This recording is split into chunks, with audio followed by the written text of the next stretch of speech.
ibn Arabi estaba perfectamente familiarizado con el árido raciocinio de los doctores en teología de su época, pero evitaba su enfoque metodológico.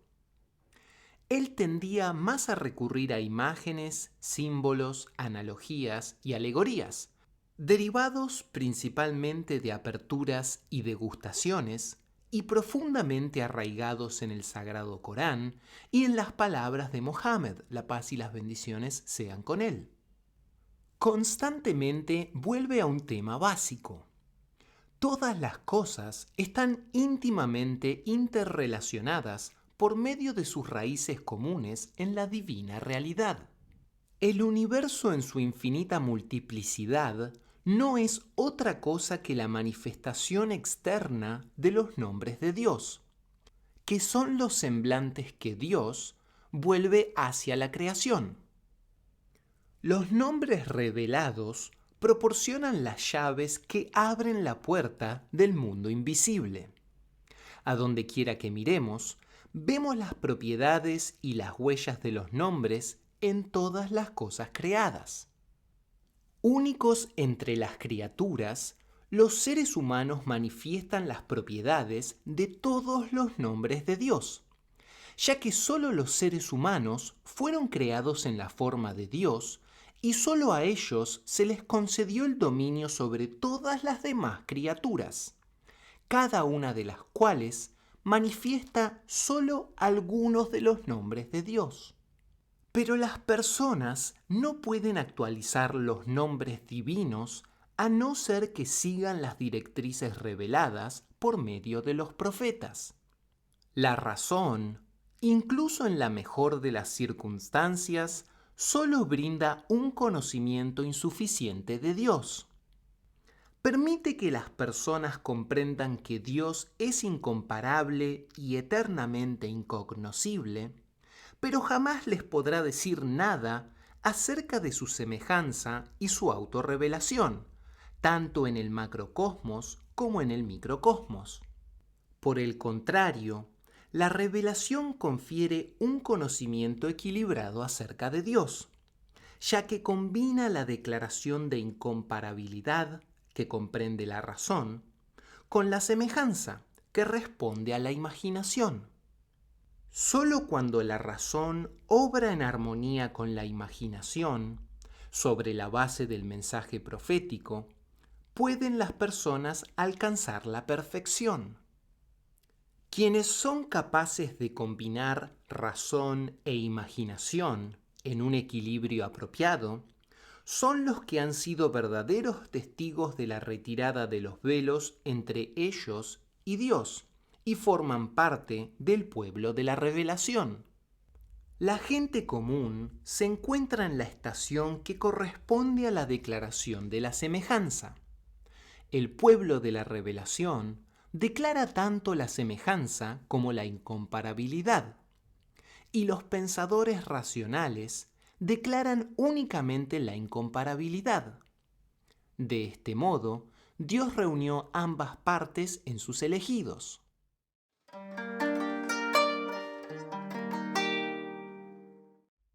La visión coránica de la revelación. El Sagrado Corán describe la revelación como un mensaje enviado por Dios a los seres humanos por medio de un profeta, es decir, un mensajero.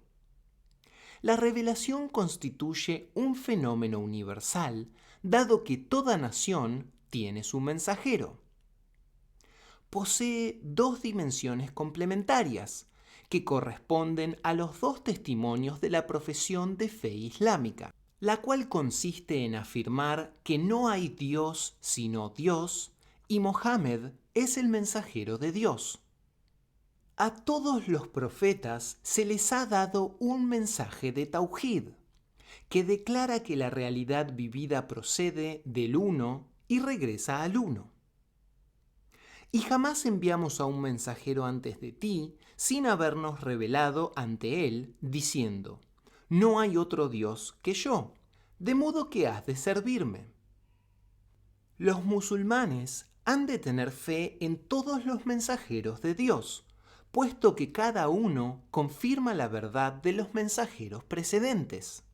Como por ejemplo, cuando el profeta Jesús, el hijo de María, la paz y las bendiciones sean con él, dijo: Hijos de Israel, en verdad soy el mensajero que Dios os envía, confirmando la Torá que me ha precedido. Aun cuando el mensaje básico de todos los mensajeros es el mismo, cada mensajero también trae enseñanzas únicas que definen las particularidades de su mensaje. De este modo, si Mohammed es el mensajero de Dios, Jesús, por su parte, es el mensajero de Dios y su palabra que confió a María y un espíritu procedente de él. Otros mensajeros divinos también tienen funciones y enseñanzas específicas. Dios dice en el Sagrado Corán: no hemos enviado a ningún mensajero que no hablara la lengua de su pueblo. La función general de los profetas consiste en guiar a las personas hacia la felicidad. Dios los envía para recordar a los humanos que fueron creados para ser sus siervos y vicerregentes y para advertirles de las consecuencias de rehuir a sus responsabilidades. El Sagrado Corán explica claramente que el hacer caso omiso de la orientación conducirá a la desdicha e impedirá la felicidad. Como si citara de la revelación primordial dada a los seres humanos, el Sagrado Corán afirma que, cuando Dios expulsó a Adán del paraíso, le dijo: Cuando os llegue mi guía, entonces quien siga mi guía no se perderá ni será desdichado. Mas aquel que se aleje de mi recuerdo llevará una vida de estrechez, y en el día de la resurrección lo resucitaremos ciego. En síntesis, el Sagrado Corán declara que el mensaje esencial de todo profeta es el mismo, mientras que los detalles del mensaje son únicos. De aquí que la universalidad de la verdad religiosa sea un artículo de fe para los musulmanes. Es cierto que muchos musulmanes creen que la universalidad de la guía pertenece solo a tiempos precoránicos, pero otros discrepan. Aquí no hay ninguna interpretación ortodoxa que los musulmanes estén obligados a aceptar. Uno esperaría encontrar entre los sufíes una exposición clara de la universalidad de la verdad revelada, sin las reservas expresadas por la mayoría de los demás musulmanes. Sin embargo, los sufíes tienen que tener en cuenta las creencias de sus contemporáneos. Incluso Ibn Arabi, que no rehusaba atacar las limitaciones de las mentalidades de los jurisconsultos y los teólogos, a menudo defiende una lectura literal de las críticas coránicas al pueblo del libro, sin dar a entender que al decir cristianos o judíos, el Sagrado Corán se esté refiriendo a otra cosa que no sean los practicantes contemporáneos de esas religiones. El Sagrado Corán nunca critica los mensajes proféticos como tales, aunque a menudo condena los malentendidos o las distorsiones por parte de aquellos que siguen a los profetas. El sheikh a veces critica distorsiones o malentendidos específicos, de acuerdo con la corriente coránica, pero no llega a la conclusión a la que han llegado muchos otros musulmanes, según los cuales la llegada del Islam abrogó las anteriores religiones reveladas. Más bien, afirma que el Islam es como el sol, y las demás religiones son como las estrellas. Al igual que las estrellas permanecen al salir el sol, las demás religiones siguen siendo válidas cuando aparece el Islam. Podríamos añadir una cuestión que quizás Ibn Arabi también aceptaría. Aquello que desde un punto de vista determinado se percibe como un sol, puede percibirse como una estrella desde otro punto de vista.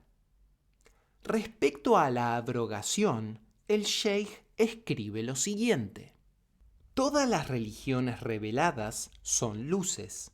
Entre estas religiones, la religión revelada de Mohammed es como la luz del sol entre las luces de las estrellas. Cuando aparece el sol, quedan ocultas las luces de las estrellas, y sus luces se incluyen en la luz del sol. El hecho de que queden ocultas es análogo a la aparente abrogación de las demás religiones reveladas, que ocurre como resultado de la religión revelada de Mohammed. No obstante, tienen de hecho una existencia vigente, al igual que la existencia de la luz de las estrellas se actualiza. Esto explica por qué se nos ha exigido en nuestra religión que todo lo abarca, que tengamos fe en la verdad de todos los mensajeros y en todas las religiones reveladas, las cuales no han sido anuladas por abrogación, como piensan los ignorantes. En ocasiones, parece que las declaraciones del Sheikh acerca de otras religiones no reconocieran la validez de éstas en su propia época. Uno de los motivos de esta actitud pudiera ser que, al igual que la mayoría de los musulmanes que vivían en tierras islámicas occidentales en su época, tenían poco contacto real con los cristianos o los judíos en su entorno, por no hablar de los seguidores de otras religiones más lejanas. Probablemente nunca conoció a un representante santo de cualquiera de estas tradiciones, y seguramente nunca leyó nada acerca de estas dos religiones, excepto aquello que estaba escrito en fuentes islámicas. Por lo tanto, no hay ningún motivo por el que tendría que haber aceptado la validez de estas religiones, salvo en principio. Pero esta es una condición importante: mantener la excelencia particular del Sagrado Corán y la superioridad de Mohammed sobre todos los demás profetas, la paz y las bendiciones sea con todos ellos, no supone la negación de la validez universal de la revelación, ni de la necesidad de que la revelación aparezca en expresiones particularizadas. Dado que todas las religiones reveladas son verdaderas en principio, las circunstancias particulares que llevan a uno a sospechar que se han corrompido pueden cambiar. Esto es lo que ocurre en el caso de sufíes como Dara Shikoh, que conoció en la India a santos hindúes.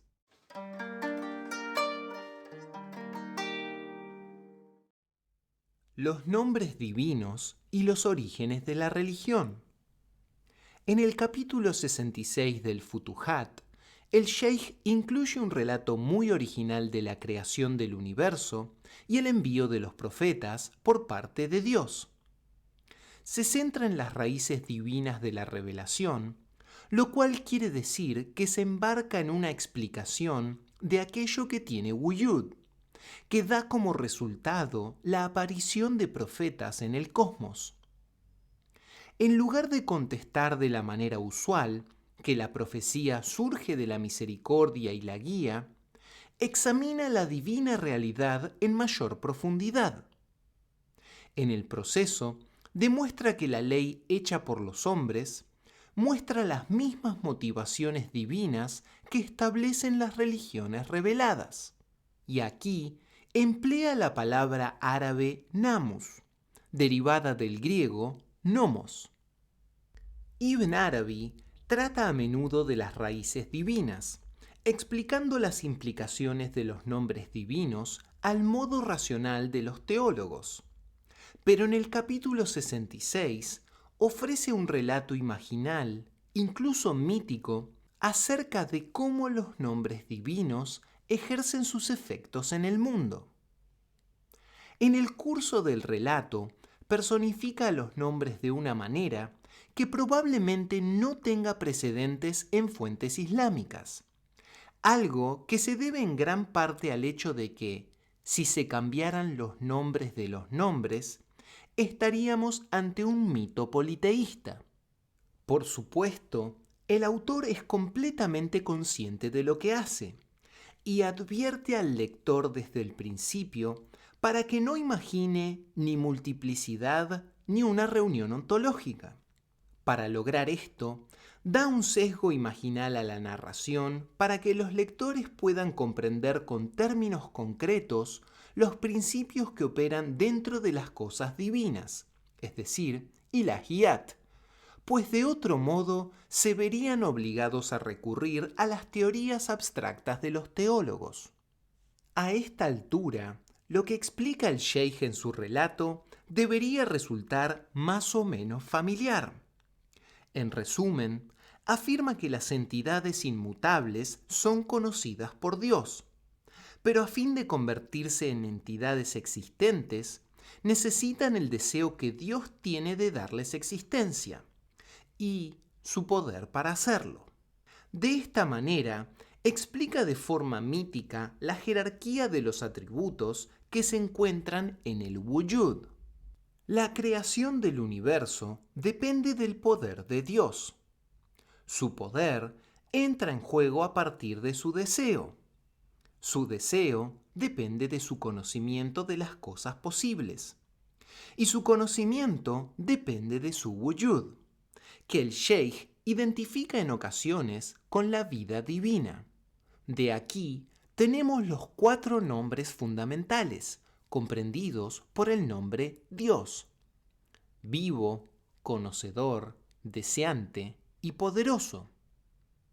Este orden no resulta fortuito, sino que depende de las características intrínsecas del wujud. El estilo mítico de la narración del sheij apunta a uno de los diversos recursos de que disponen los musulmanes para llenar los vacíos entre el monoteísmo semítico y las diversas formas de politeísmo.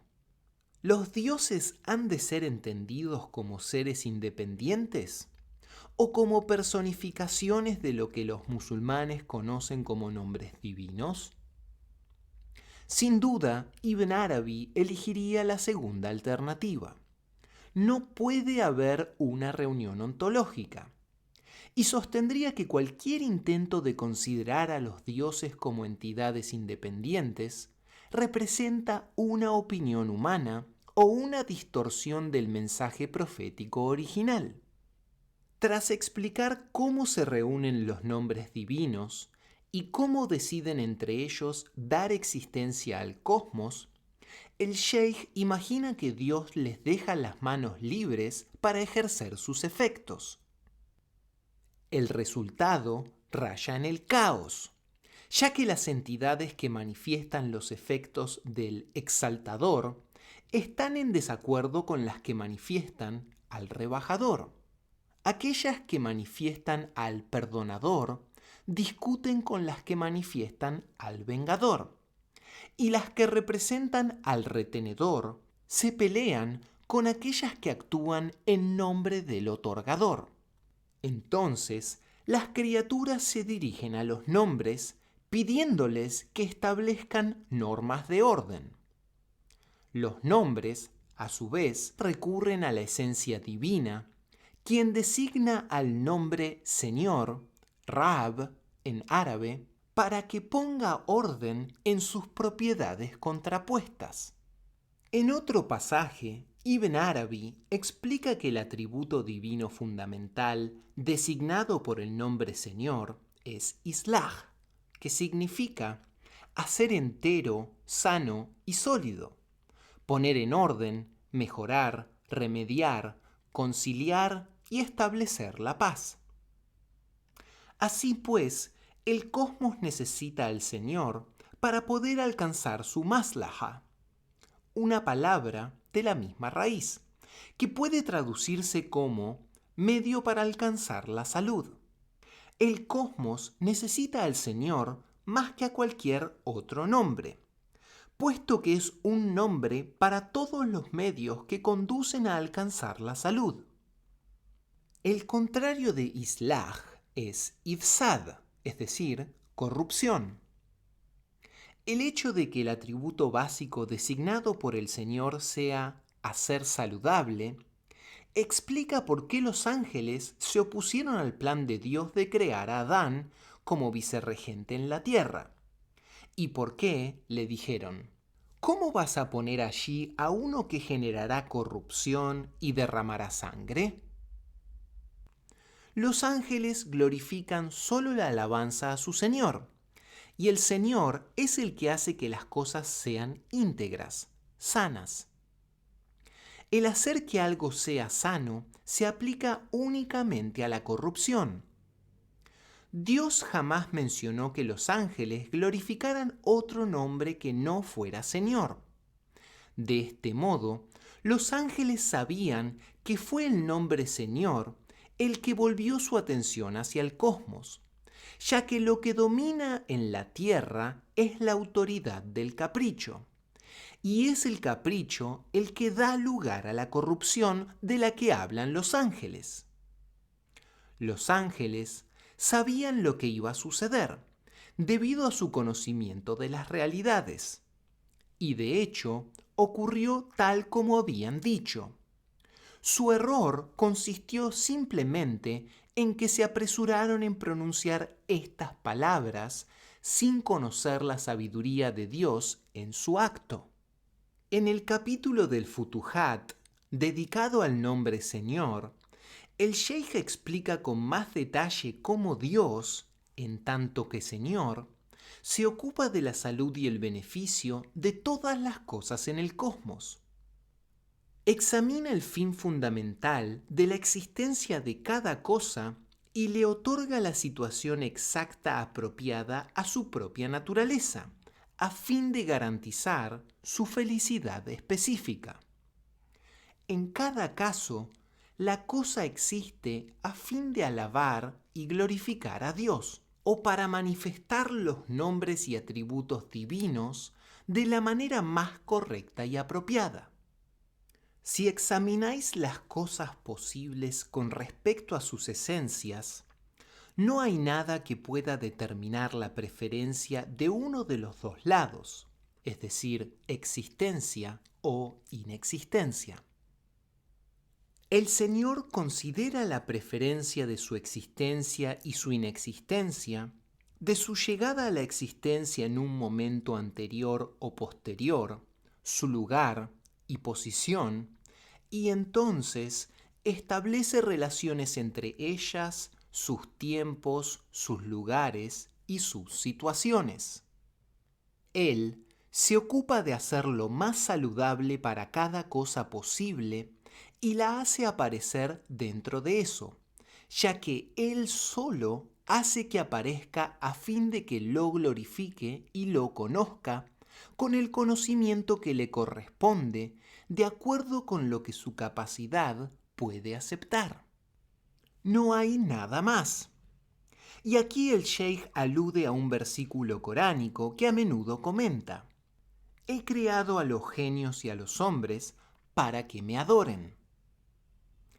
Esta es la razón por la que veréis que algunas cosas posibles llegan antes que otras cosas posibles, y otras llegan más tarde.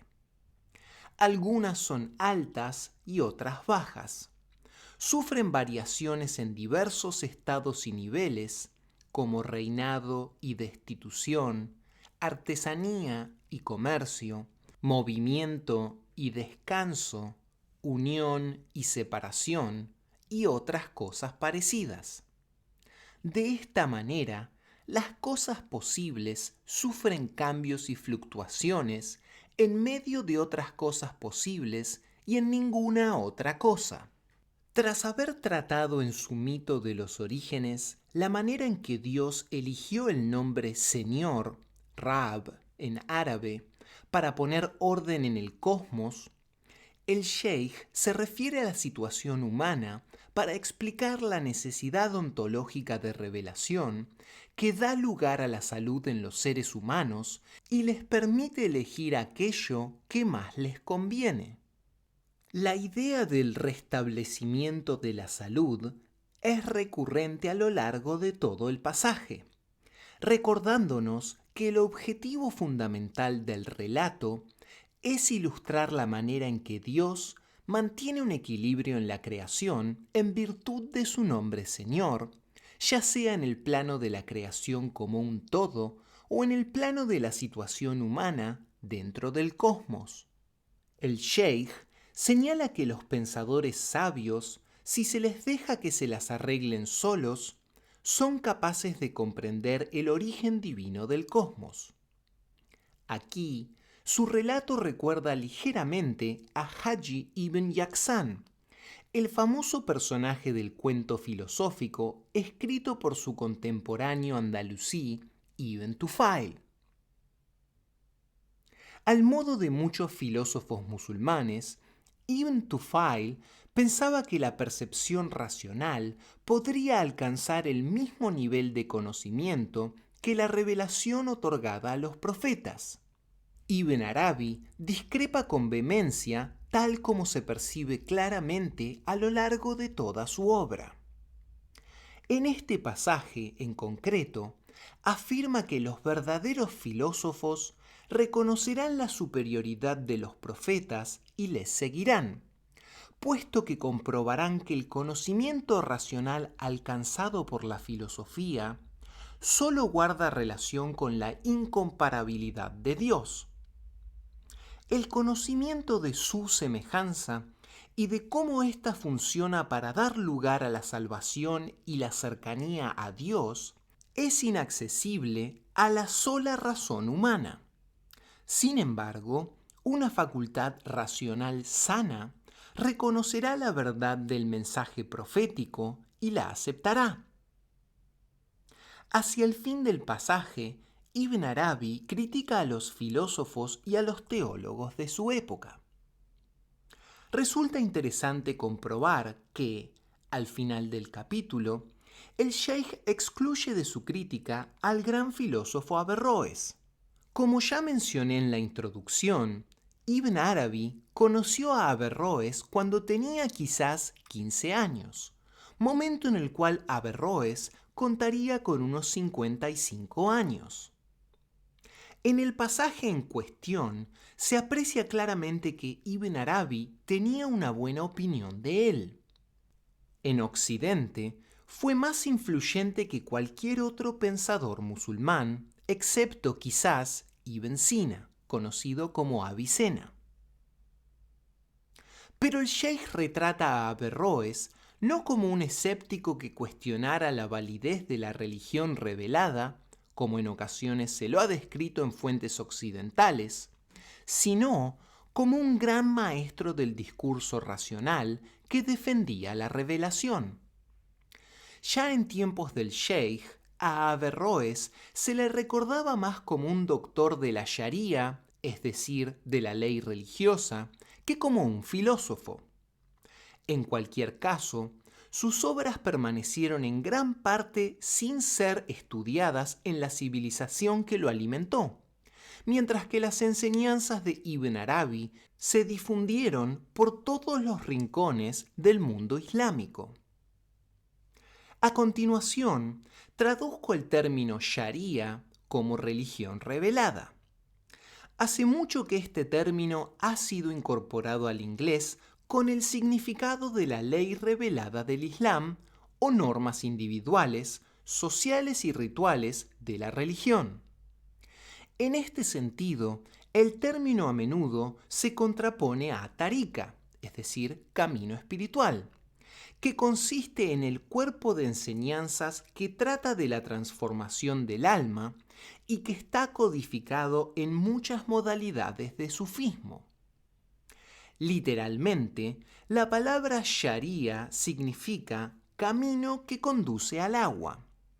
Ibn Arabi a menudo la utiliza en el sentido amplio para referirse a todas las enseñanzas traídas por un mensajero divino, no simplemente las normas sociales y rituales. También la emplea en plural, para denominar las religiones transmitidas por los profetas o los caminos instituidos por Dios para llegar al agua de la vida. A continuación, el capítulo 66 del Futuhat Makkiyya. Capítulo 66 del Futuhat Makkiyya. El presente fragmento trata acerca del verdadero conocimiento del misterio de la religión revelada, externa e internamente, y acerca del nombre divino que le dio la existencia. Dios dice: si en la tierra hubiera habido ángeles paseando en armonía, les hubiéramos enviado un ángel del cielo como mensajero. También dice: jamás castigamos hasta que enviamos un mensajero. Sabed que nombres divinos es la expresión de un estado conferido por las realidades. De modo que estad atentos a lo que vais a oír y no os imaginéis una multitud ni una reunión ontológica. De lo que vamos a tratar en este capítulo es sólo una jerarquía de las realidades inteligibles, que son muchas con respecto a sus relaciones, pero no con respecto al wujud identificado, pues la esencia de lo real es una sola en cuanto a esencia. Sabemos respecto a nuestro wujud, nuestra pobreza y nuestra posibilidad, que ha de haber alguien superior que nos apoya. También sabemos que nuestro wujud requiere respecto de ese apoyo una variedad de relaciones.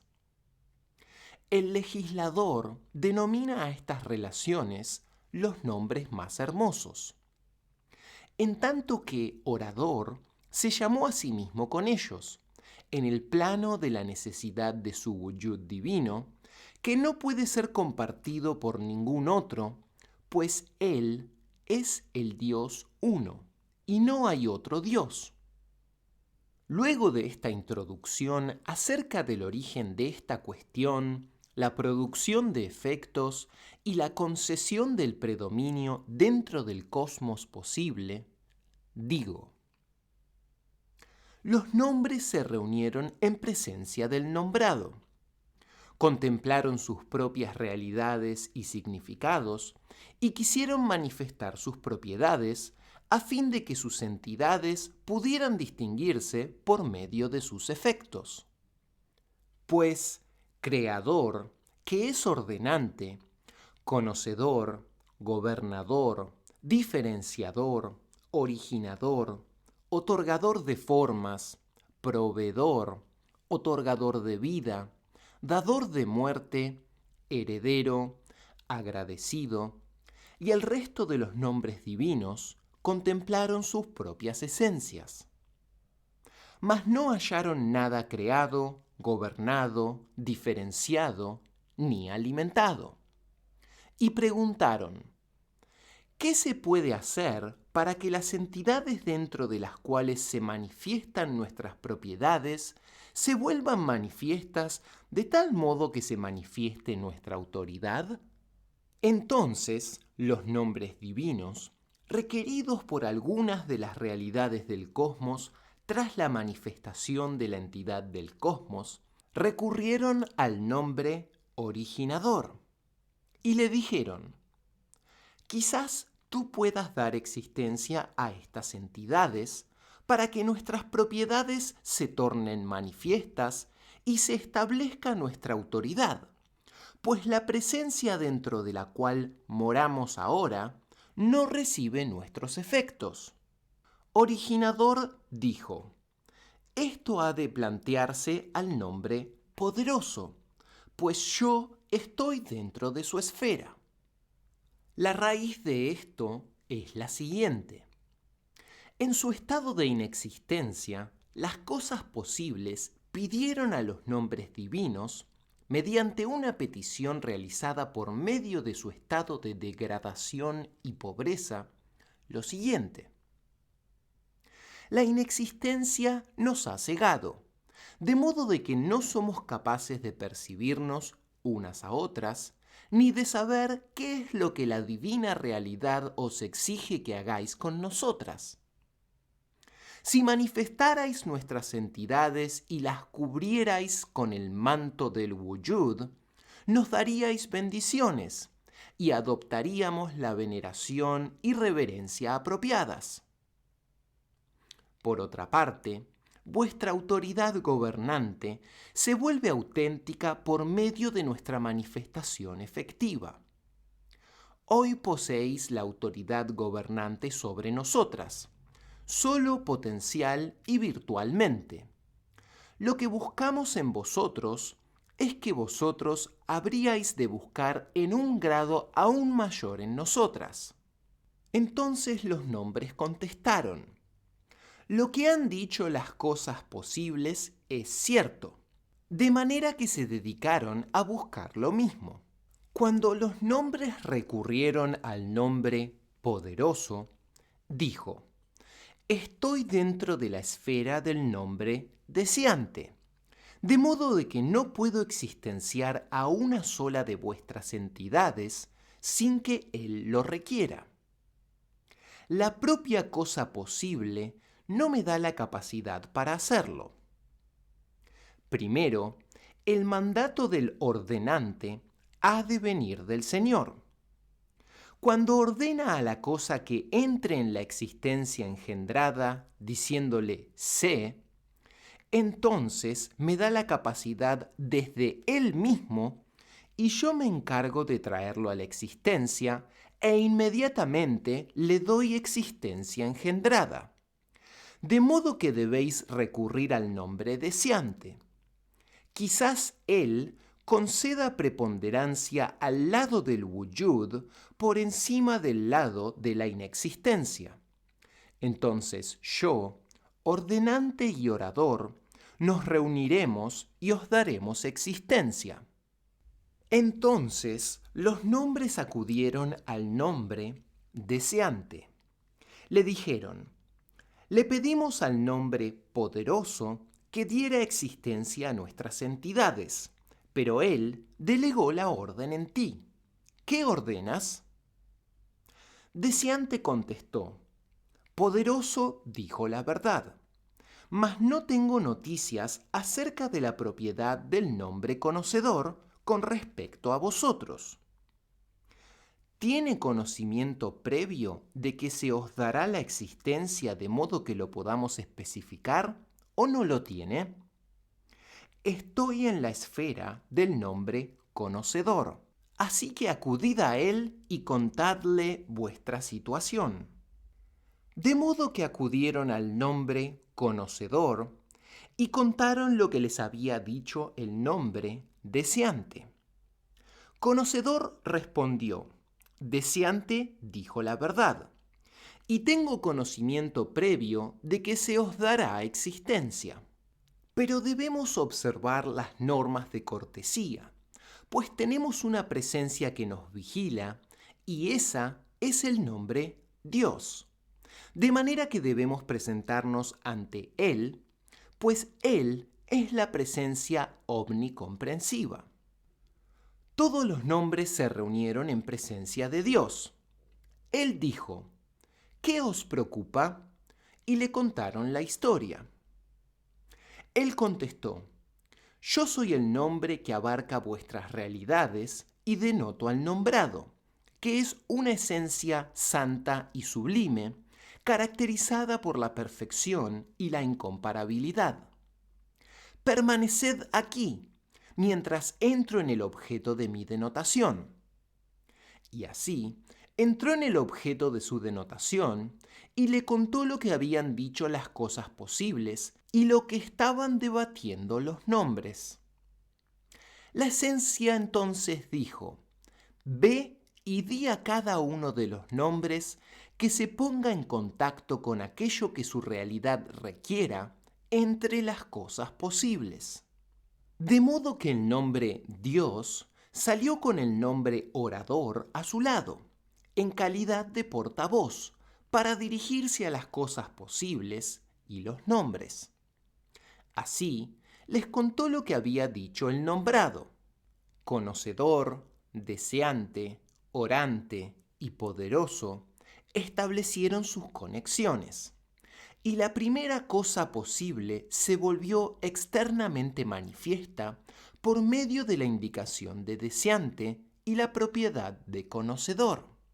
Una vez que las entidades y los efectos se hubieron manifestado en el universo engendrado, algunos ejercieron su autoridad y dominaron a otros, de acuerdo con los nombres que les apoyaban.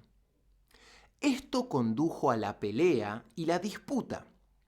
Entonces las cosas posibles dijeron: tememos que nuestro orden se corrompa y volvamos a la inexistencia en la que morábamos antes. De manera que llamaron a los nombres por medio de aquello que les habían concedido los nombres, conocedor y gobernador. Dijeron: oh nombres, si vuestras propiedades obedecieran a una escala conocida, un límite designado y un guía al que todos os remitáis, serviría para conservar vuestro wujud, además de vuestra efectividad dentro de nosotros, para vosotros. Eso sería más saludable tanto para vosotros como para nosotros. De modo que acudid a Dios. Quizás Él os presente a alguien que establezca un límite en el que podáis deteneros. De no ser así, seremos destruidos y vosotros ya no tendréis efecto. Los nombres respondieron: este es el medio correcto para obtener la salud y la mejor opinión. De modo que hicieron lo que se les había pedido. Dijeron: el nombre gobernador comunicará vuestra situación. Informaron a gobernador y él dijo: así lo haré. Entró el nombre gobernador y emergió con el mandato de la divina realidad para el nombre Señor, en árabe Rab. A este le dijo: haz lo que exige la salud para que subsistan las entidades de las cosas posibles. El nombre Señor se llevó a dos visires para que le ayudaran en aquello que se le ordenaba realizar. Un visir era el nombre gobernador y el otro era el nombre diferenciador. Dios dice: Él gobierna el asunto, Él diferencia los signos.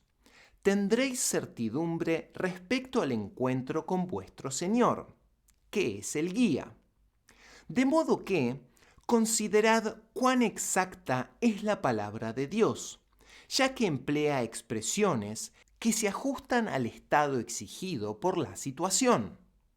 El nombre Señor trazó los límites y estableció costumbres por medio de los cuales pudieran lograrse la salud del reino y poner a prueba cuál de ellos es más hermoso en sus obras.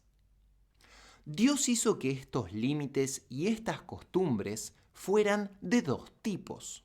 Un tipo se llama norma sabia y la introdujo en las disposiciones originales de las almas de los grandes seres humanos. De aquí que establecieran límites y crearan leyes por medio de un poder que hallaron en sus propias almas. Hicieron esto en cada ciudad, enclave y clima, de acuerdo con lo que exigía la constitución y la naturaleza de las zonas, ya que sabían lo que requería la sabiduría. De esta manera conservaron las posesiones, las vidas, las familias, los parientes y las relaciones de parentescos de los seres humanos. A esta norma le pusieron el nombre leyes, una palabra que significa causa del bien, ya que Namus, en su uso técnico, es el instrumento del bien, mientras que Iasus se utiliza para el mal. De modo que estas fueron las leyes sabias establecidas por los pensadores racionales como resultado de una inspiración de Dios de la que no eran conscientes por el bien de la salud, el orden y la disposición de todos los habitantes de un mundo en el que no había ninguna religión de revelación divina. Los fundadores de estas leyes no sabían que estas cuestiones conducirían a una cercanía a Dios, ni que darían lugar a un jardín o un fuego, ni tampoco sabían de nada que tuviera relación con el otro mundo. Tampoco sabían que existe otro mundo y una resurrección sensorial dentro de los cuerpos naturales después de la muerte, ni que hay una morada en la que hay comida, bebida, vestimenta, matrimonio y dicha, y otra morada en la que hay castigo y dolor. Pues la existencia de todo esto es posible, mas también su inexistencia es posible. Y no tenían pruebas de la preponderancia de una de las posibilidades por sobre la otra. El Sagrado Corán nos indica, e inventaron el monacato. Así, sus leyes y sus medios para obtener la salud estaban fundados en la consecución de la subsistencia de la salud en esta morada. Entonces, individualmente, dentro de sus almas, llegaron a conocer las ciencias divinas, tales como el Tauhid, la glorificación y la veneración que la majestad de Dios merece, los atributos de la incomparabilidad y la falta de cualquier parecido o semejanza.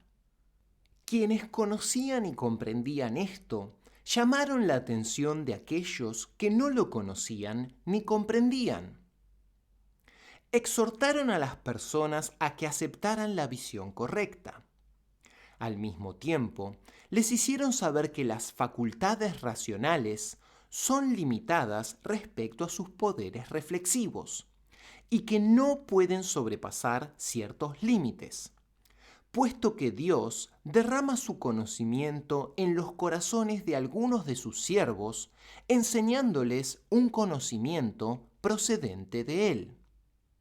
Y que esto no parecía improbable a sus ojos, y que Dios ha depositado en el mundo celestial ciertos mandamientos respecto a los cuales se puede alcanzar cierto conocimiento por medio de conclusiones derivadas de la existencia de sus efectos en este mundo elemental. Esto indican las palabras de Dios: Él reveló a cada cielo su mandamiento. Investigaron las realidades de sus propias almas. Vieron que cuando muere la forma corporal, no falta nada de ninguno de sus miembros. De este modo, llegaron a saber que el cuerpo percibe y se mueve por medio de algo que es añadido a él. Investigaron esta cosa añadida y reconocieron sus propias almas. Entonces, vieron que el alma alcanza el conocimiento tras haber sido ignorante, con lo cual comprendieron que aun cuando el alma es más noble que el cuerpo, le acompañan la pobreza y la necesidad. Fueron ascendiendo por medio de la consideración racional, yendo de una cosa a otra. Cada vez que alcanzaban algo, comprobaban que estaba necesitado de algo más. Finalmente, la consideración racional les llevó a algo que no necesitaba nada, que no tenía parecido y que no era similar a nada y a lo que nada era similar. Allí se detuvieron y dijeron: esto es lo primero. Debe ser uno respecto a sí mismo, y su precedencia y unicidad no deben aceptar un segundo, ya que no hay nada parecido ni comparable. De modo que declararon la unidad de su wujud. Al comprobar que las cosas posibles en ellos no tenían ninguna razón para entrar en existencia, supieron que este uno les había concedido el wujud. De aquí que las cosas posibles tengan necesidad del uno y lo veneren, negando con respecto a él todo aquello por medio de lo cual se describen sus propias esencias. Este es el límite más lejano de la facultad racional. Mientras estos pensadores racionales se hallaban ocupados con sus propios asuntos, surgió entre ellos una persona de su clase al que consideraban carente de una posición en el conocimiento. No creían que fuera el poseedor de una reflexión profunda ni una consideración racional correcta. Él les dijo: «Soy el mensajero de Dios para vosotros». Y contestaron: «Seamos justos. Examinemos su afirmación en sí. ¿Afirma lo posible o lo imposible?». Las pruebas lógicas han establecido que Dios posee una efusión divina que puede derramar sobre quien quiera, al igual que la ha derramado sobre los espíritus de estas esferas celestiales y sobre los intelectos. Todas las cosas comparten la posibilidad, de manera que ninguna cosa posible es más merecedora que las demás respecto a esta posibilidad. Por lo tanto, debemos considerar la verdad o la falsedad de este pretendiente. No deberíamos proceder a formular cualquiera de estos juicios sin una prueba, pues eso sería una descortesía dado nuestro conocimiento. Le preguntaron: ¿tienes alguna prueba de la veracidad de tu afirmación? Y él les trajo pruebas y consideraron su manera de probar y sus pruebas. Les pareció que esta persona no tenía informes a los que hubieran podido llegar los pensamientos reflexivos por medio de conclusiones, ni se sabía tal cosa de él. Y así llegaron a saber que él, que reveló a cada cielo su orden, había revelado a cada cielo la existencia de esta persona y de lo que traía. Así pues, se apresuraron en declarar su fe en él y reconocer su veracidad. Llegaron a saber que Dios le había otorgado el conocimiento de las ciencias que él había depositado en el mundo celestial y que no podían ser alcanzadas por medio de sus poderes reflexivos, y que él le había otorgado un conocimiento de él acerca del que ellos carecían. Vieron que esta persona descendía en su conocimiento de Dios hasta el nivel de la gente común de mente limitada, concediéndoles aquello que volvería saludables sus facultades racionales. Y también a las personas de grandes facultades racionales y pensamiento competente, concediéndoles también aquello que volvería saludables sus facultades racionales. De esta manera, supieron que este hombre poseía, por medio de la efusión divina, algo de más allá del estadio de la razón, y que Dios le había otorgado un conocimiento de esa efusión y un poder sobre el que a ellos no les había concedido. Reconocieron su superioridad a ellos, tuvieron fe en él, declararon su veracidad y lo siguieron.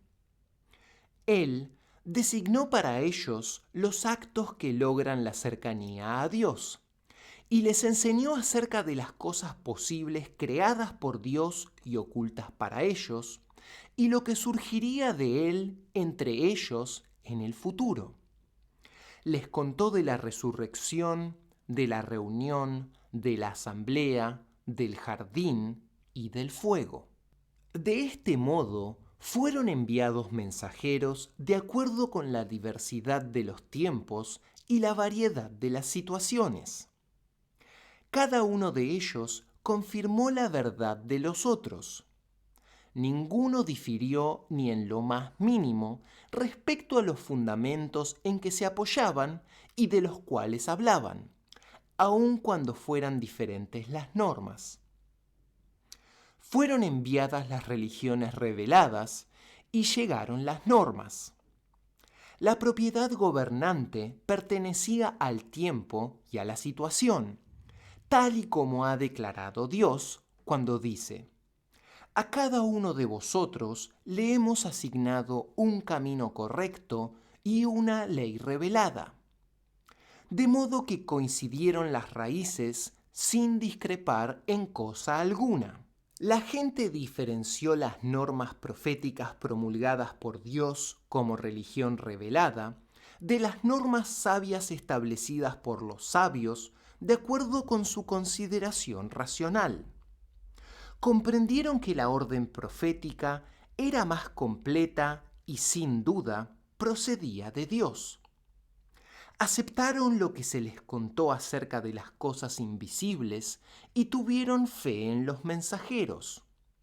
Ninguno se resistió, excepto aquel que no aconsejó a su alma según su conocimiento, sino que obedeció a sus caprichos y persiguió el liderazgo sobre sus iguales.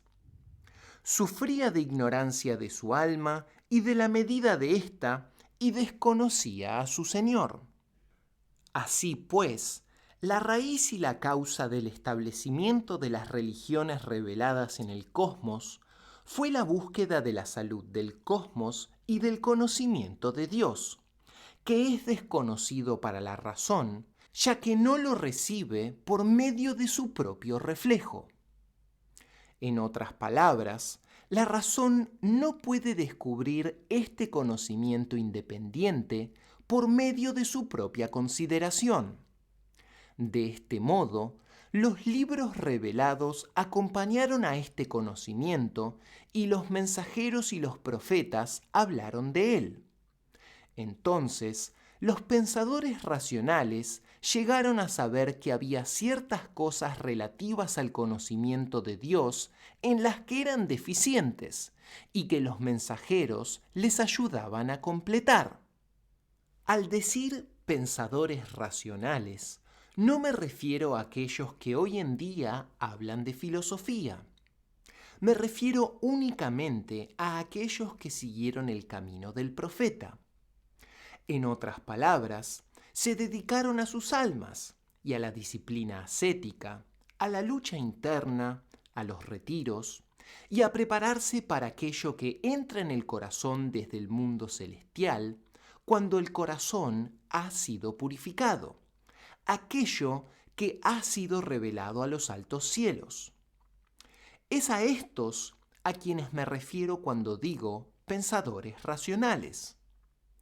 En cuanto a los que se dedican a especular, hablar y discutir, utilizando sus poderes reflexivos para analizar las palabras que componen el discurso de los primeros filósofos, a la vez que ignoran el asunto emprendido por esos grandes hombres que están entre nosotros hoy, esos no tienen ningún valor a los ojos de cualquier persona inteligente, pues se mofan de la religión, muestran desprecio por los siervos de Dios y solo reverencian a quienes entre ellos ocupan el mismo lugar.